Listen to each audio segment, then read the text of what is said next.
Paz do Senhor, amados irmãos, vamos começar mais uma aula. Para você, novo convertido, é um prazer estar aqui ministrando essa aula de discipulado. Iremos para a nossa 9ª aula e espero que você aproveite bastante. São muitas as referências sobre o Espírito Santo e tentarei ser o mais breve e direto possível, tá bom? Vamos iniciar com uma oração. Senhor, meu Deus eterno Pai, te agradeço por essa rica oportunidade de estar aqui ministrando esse conhecimento sobre a Tua Palavra para os meus irmãos que estão iniciando a carreira na fé.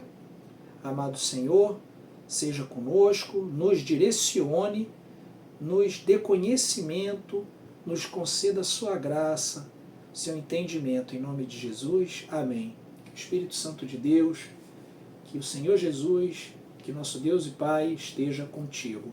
Vamos iniciar nossa aula. 9ª lição, o discípulo e o Espírito Santo. Vamos ver aqui. Você sabe o que é o Espírito Santo? Se não sabe, hoje você vai aprender. Atos 1:8. Porém, quando o Espírito Santo descer sobre vós, vocês receberão poder, e serão minhas testemunhas em Jerusalém, em toda a Judéia e Samaria, até os lugares mais distantes da terra. Atos 1:8. Glória a Deus. O Espírito Santo é essa terceira pessoa da Trindade que nos direciona, que nos consola, que nos instrui. Ele que faz tudo acontecer, porque nós mesmos não sabemos o que fazemos. Entende? Se nós não tivermos a presença do Espírito Santo, nada poderemos fazer. Não sabemos nem orar, porque é Ele que intercede por nós com gemidos inexprimíveis, tá bom? Então, é impossível escrever sobre qualquer dos temas enfocados nestas lições sem fazer referências explícitas ou implícitas, ou ambas, à pessoa e aos atos do Espírito Santo. Vamos entender. Objetivo da aula: entender a natureza do Espírito, conhecer os nomes e símbolos, compreender a obra do Espírito Santo. Natureza do Espírito. Você aprendeu que o Espírito Santo convence o homem do seu estado pecaminoso e da condenação eterna. Nesta lição você aprenderá que o Espírito Santo é uma pessoa divina, tal como o Pai e o Filho. São vários relatos que vão demonstrar que o Espírito Santo é uma pessoa tanto quanto o Pai, tanto quanto o Filho, que detém personalidade própria. Natureza do Espírito. Começar com uma prova bíblica da sua divindade, lá em Gênesis 1:2, que diz: a terra era sem forma e vazia. A terra era um vazio, sem nenhum ser vivente, e estava coberto por um mar profundo. A escuridão cobria o mar, e o Espírito de Deus se movia em cima da água, por cima da água. Então isso demonstra, lá em Gênesis, prova bíblica que ele já estava lá, ele já existia. Agora veremos sobre onipotência, onisciência e onipresença. O Espírito Santo é da mesma essência divina que o Pai e o Filho, pois possui os mesmos atributos. Onipotência, igualmente com o Pai e o Filho, ele possui esse atributo, é onipotente. Por quê? Porque ele pode todas as coisas. Onisciência. Assim como o Pai e o Filho, o Espírito Santo tem pleno conhecimento de tudo. Seu saber é perfeito e infinito em relação ao passado, presente e futuro. Ele é eterno, não tem princípio nem fim.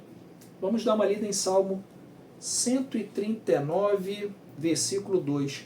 Sabes tudo o que eu faço e de longe conheces todos os meus pensamentos. Aleluia! Glória a Deus! Onipresença. Você aprendeu que o Espírito Santo conhece todos os atos e pensamentos do crente. Ele conhece o seu entendimento, pois está presente em todo lugar, de modo pleno. Então podemos dar uma lidinha em Jeremias 23, 24. Eu sou o Deus que está em toda a parte, não num só lugar. Sou eu, o Senhor, quem está falando. Ninguém pode se esconder no lugar onde eu não possa ver. Então vocês não sabem que eu estou em toda a parte, no céu e na terra? Como é que ele está no céu e na terra? Deus está no céu, o Espírito Santo está na terra, Jesus foi enviado, então Deus é maravilhoso. O Espírito Santo está em toda parte e ele é o próprio Deus, como o terceiro da Trindade. Provas da sua personalidade. O Espírito Santo, como já foi dito, é uma pessoa e não uma influência ou energia. Veja os seus atributos pessoais: intelecto, vontade, sentimento, onde se observa claramente a sua capacidade de examinar, conhecer, interceder.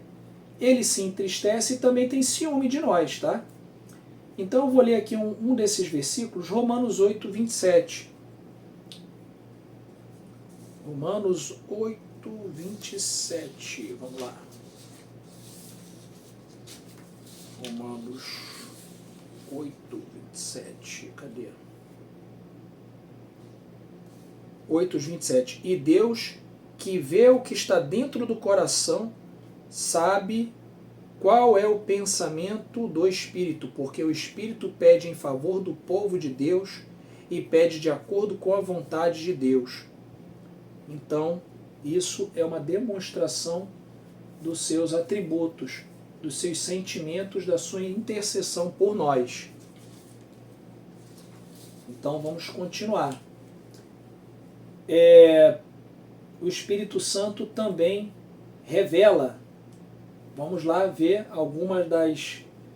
alguns aspectos que atestam a personalidade do Espírito Santo. São: o Espírito Santo revela, ensina, intercede, ordena, testifica de Cristo, fala à igreja, convida à salvação. Revela. A Bíblia, revelação de Deus à humanidade, foi escrita por homens inspirados pelo Espírito Santo. Não preciso dizer mais nada. O Espírito Santo revela. Ensina. O Senhor Jesus afirmou aos discípulos que o Consolador os ensinaria todas as coisas e os faria lembrar de tudo quanto ele, Jesus, havia dito. Então o Espírito ensina. Intercede. O apóstolo Paulo disse que o Espírito Santo intercede por nós com gemidos inexprimíveis. Eu vou ler Romanos 8, 26. Romanos 8, 26. Assim também o Espírito de Deus vem nos ajudar em nossa fraqueza, pois não sabemos como devemos orar, mas o Espírito de Deus, com gemidos que não podem ser explicados por palavras, pede a Deus em nosso favor. Está explicado. Então, continuando, item 4, ordena. A igreja de Antioquia da Síria foi a primeira a enviar obreiros ao campo missionário, porém a ordem para isso foi dada pelo Espírito Santo, está lá em Atos 13. O Espírito pediu que Barnabé e Saulo fossem separados a fazer um trabalho que ele designaria. Está lá em Atos 13. Testifica de Cristo. Ele testifica de Cristo. Se não fosse uma pessoa, seu testemunho seria nulo. A Bíblia relata que o Espírito testifica, senão o testemunho seria nulo. É até incoerente, entendem? Mas eu vou ler aqui João 15, 26, para contextualizar. Quando chegar o Auxiliador, o Espírito da Verdade, que vem do Pai, ele falará a respeito de mim. Se fala a respeito dele, tem personalidade. Um poder não vai falar. É uma pessoa, porque tem que entender a mensagem e transmitir a mensagem. Mas vou continuar a leitura. Eu sou e sou eu quem enviará esse auxiliador a vocês da parte do Pai. Está explicado. Entende? Então, não tem o que a gente discutir. Ele testifica de Cristo. Fala a igreja. Quando fala a igreja, através dos ministros da palavra e de várias outras maneiras fala a igreja. Convida a salvação. Não só convence o pecador a aceitar a Cristo como Salvador, mas também, junto com a igreja, convida todos à salvação. Agora nós iremos falar sobre nomes e símbolos, tá bom? Vou recapitular aqui, ó, a natureza, certo? Começando aqui, os atributos pessoais: revela, ensina, intercede, ordena, testifica de Cristo, fala a igreja, convida a salvação. Agora os nomes e símbolos, nomes conferidos ao Espírito Santo, que refere-se à pessoa do Espírito Santo. As Escrituras Sagradas registram vários nomes pelos quais é conhecido ou representado. Espírito de Deus significa que ele é o executivo da Trindade, está lá em Lucas 11, 20. Jesus afirma que expulsará os demônios pelo dedo de Deus. Espírito de Cristo, em Romanos 8, 9. Este nome conferido à terceira pessoa da Trindade indica que o Espírito Santo é enviado por Cristo para o glorificar e habitar no salvo. Vamos dar uma lidinha? Espírito de Cristo, Romanos 8, 9.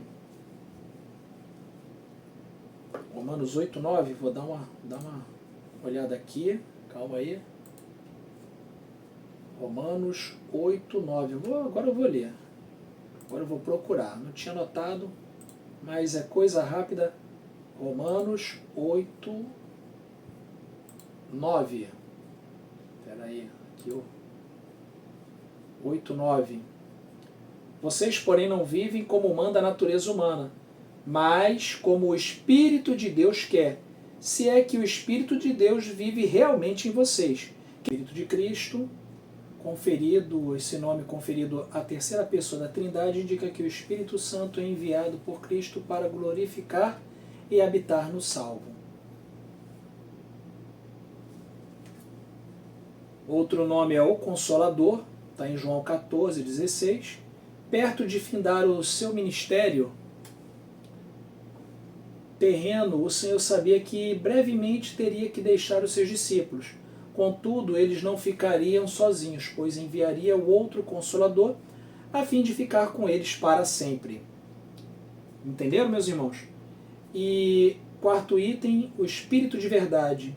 Em João 14, o espírito do engano e do erro operam no mundo. Por isso o Senhor enviou o Espírito de Verdade para preservar os seus servos das ciladas do inimigo. Glória a Deus. Outro nome, Espírito da Graça, que a graça é concedida aos crentes, a fim de viverem em santidade e vencerem as fraquezas próprias da carne, está lá em 2 Coríntios 12, 9. E o Espírito de vida, Romanos 8, 2. O poder do pecado e da morte não tem efeito sobre aqueles que receberam o Espírito de vida. Neste versículo, o apóstolo Paulo afirma: porque a lei do Espírito de vida em Cristo Jesus me livrou da lei do pecado e da morte. Glória a Deus. Então, continuando, temos agora, esses foram os nomes que o Espírito Santo recebe. Agora teremos os símbolos. Então, símbolos podemos considerar fogo, vento, água, selo, azeite e pomba. Fogo. Esse símbolo fala da ação purificadora do Espírito Santo na vida do crente. Glória a Deus. Vento. No encontro com Nicodemos, em João 3,8, o Senhor referiu-se à ação do vento para ilustrar a operação do Espírito Santo na obra de regeneração do pecador. Glória a Deus também. Deus é muito maravilhoso. Água. Jesus afirmou a Nicodemos: aquele que não nascer da água e do Espírito não poderá entrar no reino de Deus. Item 4, selo. Qualquer objeto que esteja selado identifica como propriedade exclusiva de alguém. Quinto, azeite é o mais conhecido dos símbolos atribuídos à terceira pessoa da Trindade. E sexto, pomba é a ave que simboliza brandura, inocência, doçura, pureza. Glória a Deus. E na ocasião do batismo de Jesus, foi a questão do Espírito Santo vir sobre ele manifestando como uma pomba, identificando como o Messias. Está lá em Tiago 5, 14 e 15. Não, minto. Tiago é o versículo anterior, sobre o azeite, que é o mais conhecido dos símbolos, em que os presbíteros ungiam o enfermo com azeite, ele era curado, tá bom? Mas o relato bíblico está em Mateus, que fala sobre o batismo de Jesus por João Batista, e os céus se abriram, e a voz do céu, e o Espírito Santo desceu como fosse uma pomba, pousou sobre ele, identificando como o Messias prometido. Glória a Deus. Continuando, a obra do Espírito, item 3. Do pecador, no pecador, o Espírito regenera a natureza pecaminosa do homem, convencendo-o dos seus delitos e pecados. Leva ao arrependimento, à confissão, ao abandono dos mesmos, pela fé no sacrifício do Filho de Deus. Amém. É a obra que faz no pecador, convence do pecado, da justiça e do juízo. Agora, no crente, o que o Espírito Santo, a obra que ele faz no crente? No pecador é convencer. E no crente, que já aceitou a Jesus, já reconheceu Jesus como Senhor e Salvador? No crente, a obra do Espírito é consolar, conduzir, ensinar, conceder poder para testemunhar de Cristo, interceder pelos crentes em suas orações e santificar. Consolar, nós podemos ler, consolar João 14, 16, 17. Eu pedirei ao Pai e ele lhes dará outro consolador, o Espírito da verdade, para que fique com vocês para sempre. O mundo não pode receber esse Espírito porque não pode ver nem conhecer, mas vocês o conhecem porque está com vocês e viverá em vocês. Glória a Deus. Conduzir, guiar em toda a verdade. Glória a Deus. Vamos ler João 16,13. Porém, quando o Espírito da verdade vier, ele ensinará toda a verdade a vocês. O Espírito não falará de si mesmo, mas já tudo o que ouviu e anunciará a vocês as coisas que estão para acontecer. Então o Espírito Santo irá lhe conduzir. Ensinar todas as coisas e lembrar o que o Senhor ensinou. Aleluia. Conceder poder para testemunhar de Cristo. Está em Atos 1,8. Porém, quando o Espírito Santo descer sobre vocês, vocês receberão poder e serão minhas testemunhas em Jerusalém, em toda a Judéia e Samaria, até os lugares mais distantes da terra. Então o Espírito Santo vai conceder poder para testemunhar de Cristo. Aleluia. Interceder pelos crentes em suas orações. Nós não sabemos como orar, então o Espírito Santo intercede por nós com gemidos inexprimíveis. Santificar. É a principal tarefa do Espírito Santo nos crentes, pois sem santificação ninguém verá o Pai. Hebreus 12, 14. Procurem ter paz com todos e se esforcem para viver uma vida completamente dedicada ao Senhor, pois sem isso ninguém o verá. E se não tiver uma vida separada, uma vida dedicada a buscar a presença de Deus, não vai ver o Pai. Então, vamos continuar. Então, a obra do Espírito no pecador e no crente. Agora, na igreja, considere as seguintes áreas quais o Espírito Santo administra a igreja. Na obra de missões, a começar pela igreja de Antioquia, na Síria, até os dias atuais. O Espírito Santo quem separa e ordena obreiros e os envia para o campo missionário. Aleluia, glória a Deus. O Espírito que separa, assim como Paulo era guiado pelo Espírito, todo aquele que é guiado pelo Espírito na igreja, ele vai separando e cada um vai sendo guiado pelo Espírito Santo, tá bom? Então, assim como na igreja de Antioquia na Síria, até os dias atuais o Espírito é quem separa e ordena os obreiros para enviar. Não é você que decide, você pode até querer, mas se o Espírito Santo não estiver com você, meu irmão, não vai dar em nada, entende? Vai ser só na força do braço e aí não tem solução, vai estar em desobediência. Você saberá quando o Espírito Santo te guiar, não será inconfundível. No ministério da pregação, sem a unção do Espírito, presta atenção, hein?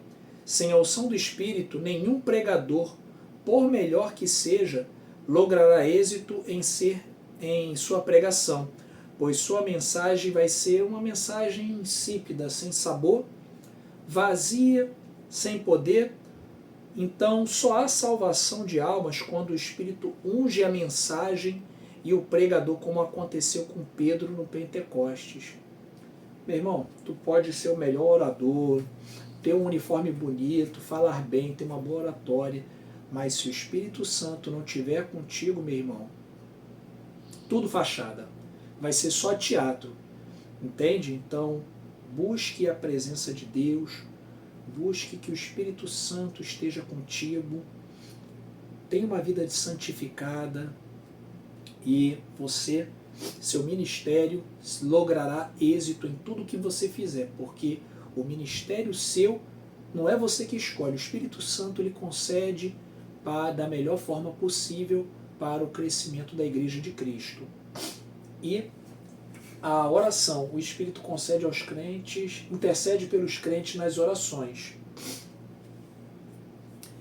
Ao escrever aos crentes em Éfeso, Paulo estimula-os a orar em todo o tempo, com toda oração e súplica no Espírito. Então vamos ler.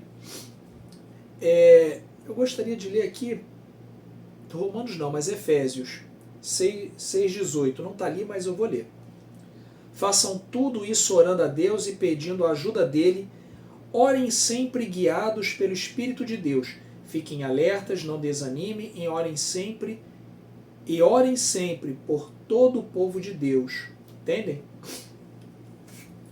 Então, meus irmãos, o Espírito intercede pelos crentes nas orações, até através de gemidos inexprimíveis. Então, meus irmãos, essa é a obra do Espírito no pecador, no crente, na igreja. E a sobrevivência da igreja só é possível quando o Espírito Santo está guiando.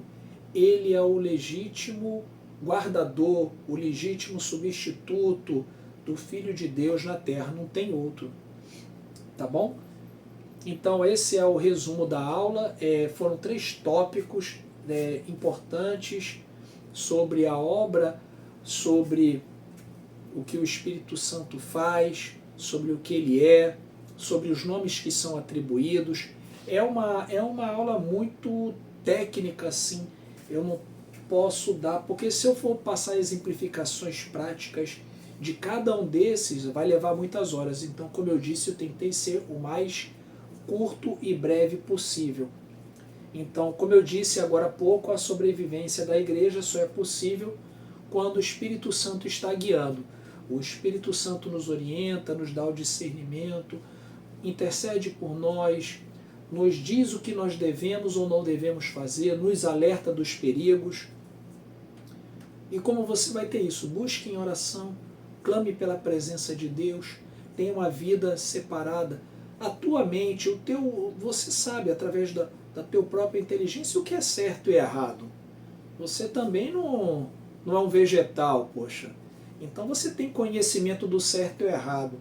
O Espírito Santo é esse plus, aonde as forças e o conhecimento humano acabam entre o conhecimento divino. Ele é aquele que conhece o passado, o presente e o futuro, conhece as intenções e conhece tudo, porque é o próprio Deus. Então ele vai te direcionando. Seja viva pelo Espírito, busque a presença de Deus, ore, jejue, aprenda na palavra, e o Espírito Santo irá lhe encher e levar a um patamar que você jamais imaginou. Então, quero agradecer a presença dos irmãos. É uma aula um pouquinho técnica, tentei, porque são muitos exemplos, eu não quis cortar, eu queria aumentar, mas aumentar ficaria muito cansativo para vocês entenderem. Eu gosto de temas, quando a gente fala poucos temas, aí pode explicar mais sobre cada um. Mas no caso do Espírito Santo, ele tem um papel extraordinário e são muitas vertentes. E o tempo, se ficar muito longo, vocês podem não entender corretamente e perder o fio da meada. Na nossa próxima aula nós falaremos sobre o discípulo vivendo cheio do Espírito Santo. Não pensa que o Espírito Santo acabou, não. Aqui foi só uma apresentação. Agora, como é que o discípulo vai viver cheio? É a próxima aula. Então, será a nossa 10ª aula, próximo domingo. E agradeço mais uma vez a presença, a você ter dedicado seu tempo a aprender mais da Palavra de Deus. Que Deus te abençoe, em nome de Jesus. Amém. Tá bom? E quero finalizar com uma oração. Senhor meu Deus, te agradeço pelo dia de hoje. Te agradeço por cada um novo convertido, por cada um que teve o interesse, tocado pelo Espírito Santo de Deus, de aprender mais de Ti. Que a Sua presença, que o Espírito Santo cresça esse desejo cada dia mais e mais em cada novo convertido, e eles sejam uma bênção em Tuas mãos, meu Pai. Te agradeço por tudo, em nome de Jesus. Amém. Fiquem com Deus. Até a próxima aula.